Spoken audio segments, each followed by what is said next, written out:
নমস্কার, সূচিপত্র ব্লগের পক্ষ থেকে আপনাদেরকে স্বাগতম জানাই। আজকের আমি আপনাদেরকে এই গরমের মধ্যে নতুন একটা রেসিপি বানিয়ে দেখাবো। আপনারা সত্যি চাইলে এইভাবে বাড়িতে ঝোল বানিয়ে এই গরমের মধ্যে খেয়ে দেখুন, আপনাদের শরীর থাকবে সুস্থ। এই গরমের মধ্যে আপনারা চেষ্টা করবেন যতটা পারা যায় হালকা তেল মশলার খাবার খাওয়ার, তাহলে আপনাদের শরীর সুস্থ থাকবে। এবার দিয়ে দিলাম কাঁচা লঙ্কা আর টমেটো কুচি, দিয়ে আবারও একটু ভাজা ভাজা করে নিচ্ছি।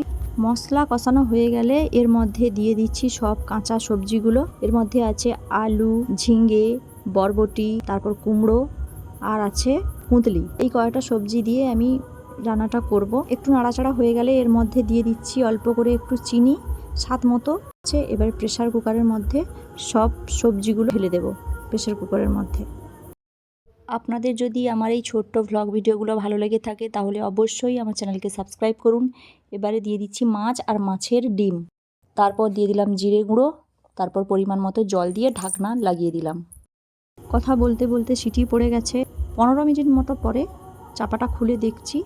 দেখতে তো অসাধারণ হয়েছে আর স্মেলটাও খুব সুন্দর আসছে।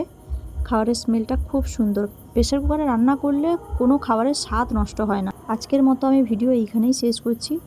দেখা হচ্ছে আবার পরবর্তী এরকম সুন্দর একটা রেসিপি বা ভ্লগ ভিডিওর সঙ্গে।